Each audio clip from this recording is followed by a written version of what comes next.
2024 সালের সেপ্টেম্বরের পর থেকেই খেলছেন না। এটা অনেক পুরনো আলোচনা এবং বাংলাদেশের হয়ে সাকিব আল হাসান আর কখনো খেলতে পারবেন না, এই আলোচনাটাও অনেক পুরনো। অফিসিয়াল করেছিলেন সেটা আসিফ মাহমুদ সজীব ভুঁইয়া প্রথমবার। তিনি বলেছিলেন সাক্ষাৎকারে যে সাকিবকে বাংলাদেশের হয়ে আর কখনো খেলতে না দেওয়ার ব্যাপারে তিনি যেই সিদ্ধান্ত নিয়েছেন বা বিসিবি কে যেই সিদ্ধান্ত নেওয়ার ক্ষেত্রে তিনি তার সময়ে বাধ্য করেছিলেন, that was a very true, significant and important decision he made, তিনি এটা মনে করেন। আমিনুল হক আসিফ মাহমুদ সজীব ভুঁইয়ার পরে ক্রীড়া মন্ত্রণালয়ের যে ব্যাটনটা সেটা হচ্ছে আরেক আসিফ, মানে আসিফ নজরুলের হাতে গিয়েছিল। তিনি কিছুদিন ছিলেন, তারপরে বিএনপি সরকার ক্ষমতায় আসে। ক্ষমতায় আসার পরে আমিনুল হক যুব ক্রীড়া প্রতিমন্ত্রীর দায়িত্বে, আসিফ মাহমুদ সজীব ভুঁইয়া যেই মন্ত্রণালয়ের দায়িত্বে থাকা অবস্থায় সাকিব আল হাসানের ক্যারিয়ার ডান করে দিয়েছিলেন। আমিনুল হক অফিসিয়ালি প্রথমবারের মতো গতকাল বলেছেন সাকিব আল হাসানের খেলোয়াড়ি ক্যারিয়ার বাংলাদেশের জার্সিতে আর নেই। প্রশ্নটা অন্য জায়গায়। সাকিব আল হাসানের ক্যারিয়ার তো 2024-এর পর থেকেই নেই, 24-এর সেপ্টেম্বরের পর থেকেই সাকিব আল হাসানের ক্যারিয়ার নেই। ক্যারিয়ারটাকে পুনরুজ্জীবিত করার জন্য তিনি বাংলাদেশে আসার পথে দুবাই থেকে শেষ পর্যন্ত ফিরে গিয়েছিলেন, সেই খবরটাও অনেক পুরনো, এটা বয়স মোটামুটি বছর দেড়েক হবে। কিন্তু সাকিব আল হাসানের তো ফ্র্যাঞ্চাইজি ক্যারিয়ার রয়েছে। সাকিব আল হাসান ফ্র্যাঞ্চাইজি লিগের এখন পর্যন্ত আইপিএল বাদ দিলে প্রত্যেকটা লিগেই তার একটা নাম ডাক রয়েছে।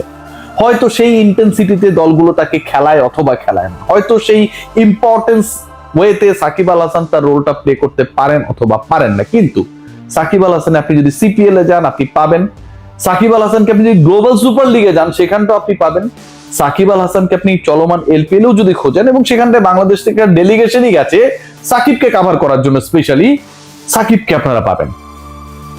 এই যে এলপিএল নিয়ে আলোচনা, এই যে এলপিএল এ সাকিব আল হাসান খেলছে এবং এলপিএল এ খেলা অবস্থায় তিনি যখন যেই সরকারের মন্ত্রিত্বে মানে এমপি হিসেবে দায়িত্ব পালন করেছিলেন একটা সিগনিফিক্যান্ট সময়, এবং সেই সরকারের সেই প্রাক্তন সরকারের বাংলাদেশের বাইরে থেকে একটা রাজনৈতিক সমাবেশে ভার্চুয়ালি যখন তিনি যুক্ত হয়ে গেলেন, তারপর থেকে সাকিব কেন্দ্রিক আলোচনা অ্যাজ আ ক্রিকেটার এবং তার এক্সিস্টেন্স নতুন করে শুরু হয়েছে। সাকিব আল হাসান গত পরশুর আগের সাকিব আল হাসান যেই পর্যায়ে ছিলেন নীতি নির্ধারকদের কাছে, গত পরশুর পরের সাকিব আল হাসান তিনি একটা ডিফারেন্ট ক্যারেক্টার। এবং সেই ডিফারেন্ট ক্যারেক্টার সাকিব আল হাসান যে এলপিএল খেলারত অবস্থায় আমার কাছে যতটুকু মনে হয় এবং যেই ব্যাপারটার আভাস মোটামুটি পাওয়া যাচ্ছে, বাংলাদেশ ক্রিকেট বোর্ড অফিসিয়ালি এই ব্যাপারে আদিষ্ট হবেন বলে আমি তথ্য পেয়েছি, সাকিব আল হাসানের এই চলমান এলপিএলটাই তার প্রতিযোগিতামূলক ক্যারিয়ারের লাস্ট টুর্নামেন্ট। দেখুন, আপনি এলপিএল এ খেলেন, সিপিএল এ খেলেন, গ্লোবাল সুপার লিগে খেলেন, আইপিএল এ খেলেন, বিগ ব্যাশে খেলেন, anywhere you want to play or you will be chosen to be played, আপনাকে as the cricketer of a particular nation আপনাকে you have to get the no objection certificate of your own board, own cricket board. আপনি বাংলাদেশে থাকেন না ভালো কথা, অথবা অন্য কোনো ক্রিকেটার ধরেন ইন্ডিয়ায় থাকে না, কেউ হয়তো জিম্বাবুয়েতে থাকে না, but as long as he is the citizen of that particular country, he has to take the NOC from his own board. Shakib Al Hasan যে কোনো ধরনের ফ্র্যাঞ্চাইজ লিগে বাংলাদেশের বাইরের যে কোনো ধরনের, সেটা হোয়াট এভার দ্য ফরম্যাট, যদি খেলতে চান, সেই খেলার জন্য সাকিব আল হাসানকে প্রথম যেই কাজটা করতে হবে সেটা হচ্ছে বাংলাদেশ ক্রিকেট বোর্ডের কাছ থেকে অনাপত্তি পত্র বা নো অবজেকশন সার্টিফিকেট, যেটাকে এনওসি বলা হয়, সেটা নিতে হবে।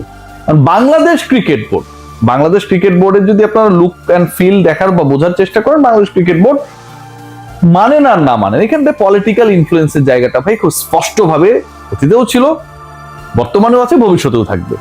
সো এই বাংলাদেশ ক্রিকেট বোর্ড ক্রীড়া প্রতিমন্ত্রী যে বক্তব্যটা দিয়েছেন সাকিব আল হাসানকে কেন্দ্র করে, এর আগে ক্রীড়া উপদেষ্টা যে বক্তব্য দিয়েছেন সাকিবকে কেন্দ্র করে, তখনকার ক্রিকেট বোর্ড ওই বক্তব্যের বাইরে গিয়ে কোনো কিছু করতে পারে নাই।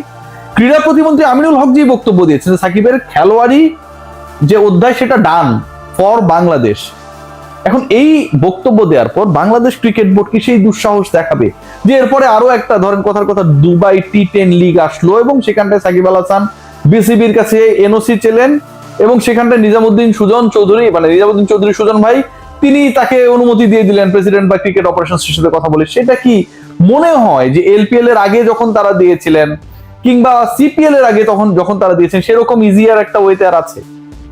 একদমই নেই। সাকিব আল হাসানকে বাংলাদেশ ক্রিকেট বোর্ড ফার্দার যে টুর্নামেন্ট গুলো আসবে, যেহেতু বাংলাদেশ সরকারের পক্ষ থেকে একটা অফিসিয়াল স্টেটমেন্ট আমরা পেয়ে গেছি, ভালো মন্দ সেটা জাজমেন্ট যে যার মতো করে করবে। আমি এটার পক্ষে বিপক্ষে না।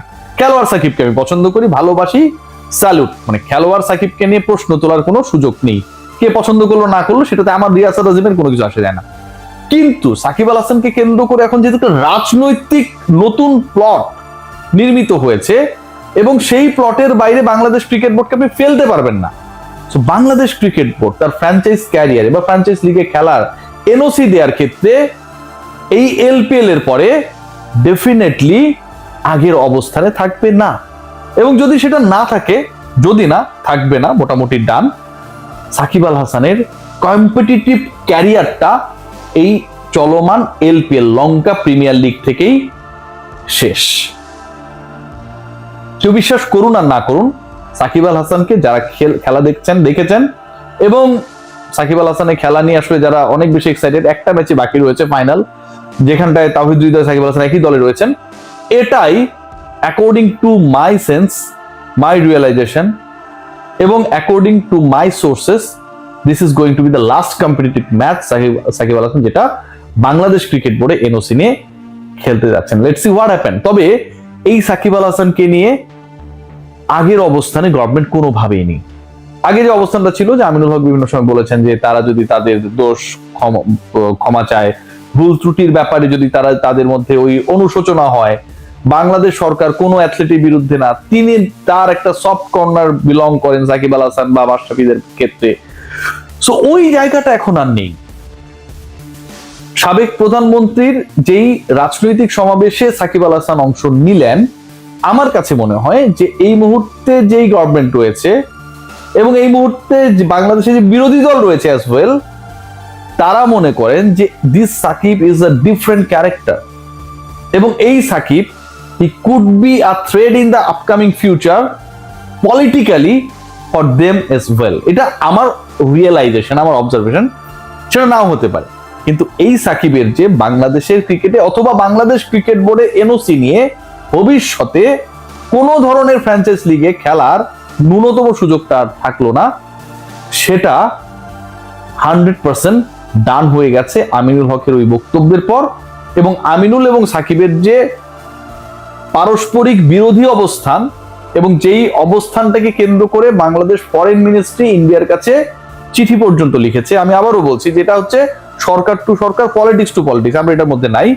কিন্তু এই দুইয়ের গ্যাঞ্জামের কারণে যে ধরনের গুবলেট পেকেছে এবং মুখোমুখি অবস্থান তৈরি হয়েছে Shakib Awami League versus Aminul BNP and others, এটা ভাই এই আইস ব্রেক করে সাকিবের কোনো ধরনের কম্পিটিটিভ ক্রিকেটে বাংলাদেশের নাগরিক হিসেবে খেলা right now impossible. Let's see what happen. Shakib Al Hasan যেই দলেরই হোক না কেন, যখন মাঠে নামেন, যখন খেলেন, পছন্দ করুন আর না করুন, ভালোই লাগে। আমাদের প্রজন্ম সাকিবকে দেখেই বড় হয়েছে, তার খেলা দেখেই বড় হয়েছে। সো এই পয়েন্টটা অস্বীকার করার কোনো ধরনের স্পেস নেই।